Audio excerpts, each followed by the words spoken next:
Hello, this is Ask Anastasia, and today I want to talk about renting a unit.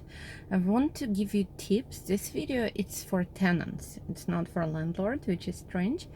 But I just had an open house, and I had a really nice girl who wanted to rent our house. But it's obvious that she just doesn't know. It's probably first or second time when she's renting the unit, so she doesn't know how to talk to the landlord. And I just want to give you tips. If this is the first time on my channel, I want you to know that I'm talking about investing in real estate, about passive income, about credit repairs, all this money stuff. If you're interested, I would appreciate if you subscribe to the channel so you're not gonna miss any videos. And if you like the video, please like it. If you don't like it. If you have any questions, please write in the comments. So let's get to it. The first thing that you need to know, when you're coming to see the property, please show up on time, because for me it's a big sign if tenants are not coming on time. It's mean they don't really care, and most likely you're gonna have a problem with them in the future. So I usually do open house, and it's 1 hour, so if you show up anytime in this time frame, it's fine. But if you're gonna start to text me 15 minutes before you're there, or 30 minutes after open house it's finished, most likely I'm not gonna even respond. So think about it. If renting a unit is important for you, show up on time.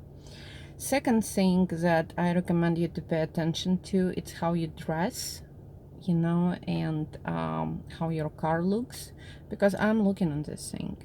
Most likely I don't want to judge, but most likely if your clothes it's dirty, or if your cars look like it's haven't been washed for a year, most likely your habits of happening your living space it's the same, and I'm not gonna rent it to you. Third, this is number three. Number three, I always ask my tenants if it's okay if I'm gonna stop by their place to see how they're taking care of their unit right now. I'm gonna give you the reason why I'm doing it. I just want to see what's going on in your place right now. I'm not there to judge your furniture or anything, but most likely you're gonna treat units that I rented to you the same way that you're treating your house right now. Sometimes tenant just gonna get angry with me and gonna tell me that this is unbelievable, it's my privacy, why would you come to my house? It's your right, I'm absolutely fine with it. But from my experience, again, if somebody don't wanna show me how they live right now, most likely it's a mess, and I don't want these tenants anyway. So if landlord is asking you about seeing your place, again, it's your decision, but I just want you to know reason of it. Number 4, this is a big one. I when I'm having conversation with a tenant, if and any other landlord, if they're gonna ask you why you move, I am not encourage you to lie, but when tenants are starting telling me story how terrible their landlord is, and this is a slum landlord and he doesn't do anything, sometimes it's true.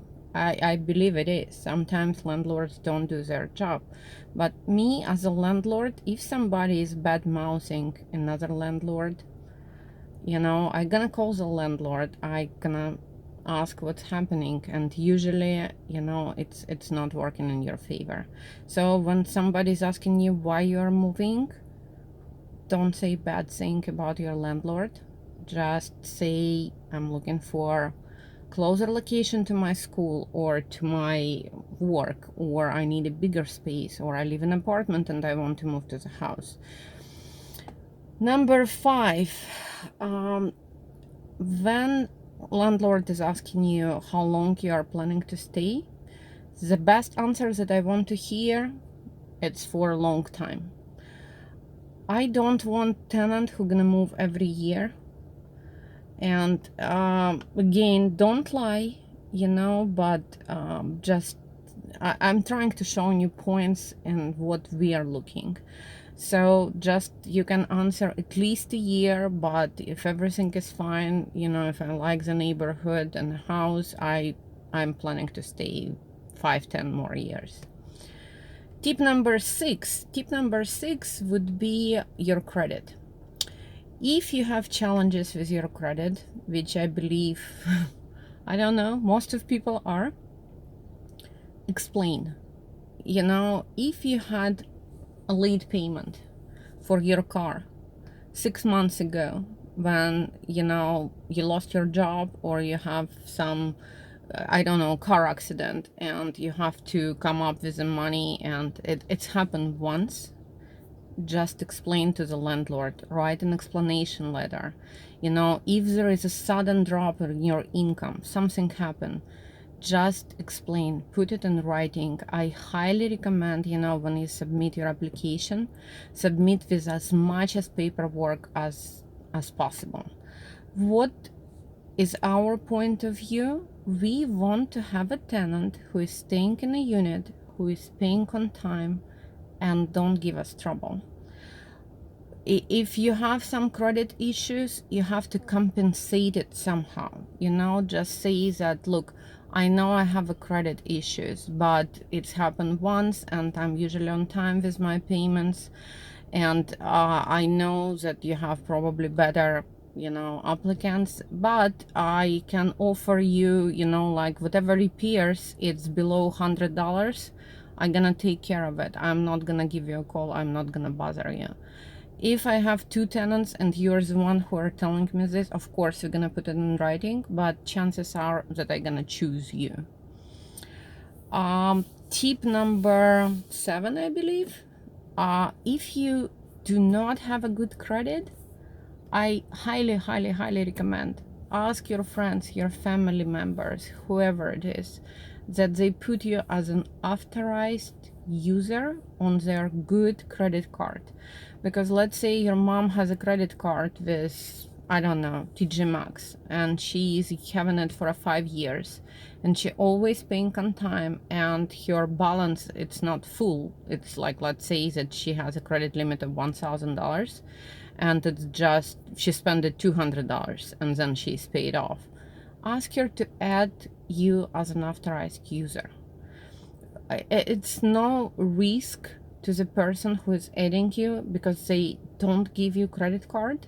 They just call the company, they add your name there, and then they mail the card to your mom, and she gonna, you know, activate the card, and all what you need to do is to use it one time, or give it to you to use it one time, you know, and after this, your good credit, it's gonna show on your credit history, and your credit gonna go up very fast, and it's very helpful, you know, for you to get a loan. Not a loan, I'm sorry, it's helpful for the loan too, but you know, when you're applying and landlord is checking your credit, it's gonna help you to get the unit. Number 8, I would say eviction. God forbid you have an eviction, but if you did, things happen. Again, don't lie in your application. If you had an eviction, put that you had an eviction, because it's very easy to check and we're gonna find out. Again, explain what's happened, because things are happening. Most of the landlord, if you have an eviction, they are not gonna take you. And I'm gonna give you another tip, you know, like all the landlords that I know, there is a list, it's called tenant blacklist, where we check you, you know, because I mean, this is our business. If you had a trouble with other landlord, most likely you're gonna have it with us. So if you got on this blacklist, my condolences, you know, like it's gonna be really hard to rent it, but you still can do it if you have a good cosigner. So this is another tip for you. If you cannot qualify by yourself, if you know that you had an eviction, your income is not great, you know, like some bad things happen, ask somebody to co-sign for you, but this person it's vouch for you. They promise that if you're not gonna pay, they gonna pay. Landlord can ruin their credit, they can sue them, so be very careful with it. Another thing, if it's difficult for you to to qualify for an apartment, offer higher security deposit, or offer I don't know, first month, last month, and security deposit. Show to the landlords that you have money to pay, because by the end of the day, that's all what we care about, because we have our mortgages to pay and we need somebody reliable who's gonna make their payments on time. Again, be friendly. Oh, one more thing. If you have pets, I'm a dog lover myself, but if you have a pit bull, or I don't know, Rottweiler, they're great dogs. But again, explain to the landlord, that they're well trained, that you're gonna buy rental insurance, and do buy a rental insurance, because if your dog gonna bite someone, it's gonna be a nightmare. Just as much communication we have, it's the best. We're all human. Most of the time, if you cannot get rent from a huge management company, because they have their rules, regulation, guidelines, so they cannot just change things fast, go to Zillow.com and look for a small landlords, like somebody who just bought a house and something happened and they want to rent it. Because usually private companies, landlords, they're more flexible. So look for this one. Well, I hope it was helpful. If you have any questions, ask me in the comments, and please subscribe and like the video. It's really helping me a lot, and I appreciate you guys a lot. Thank you, and have a great day.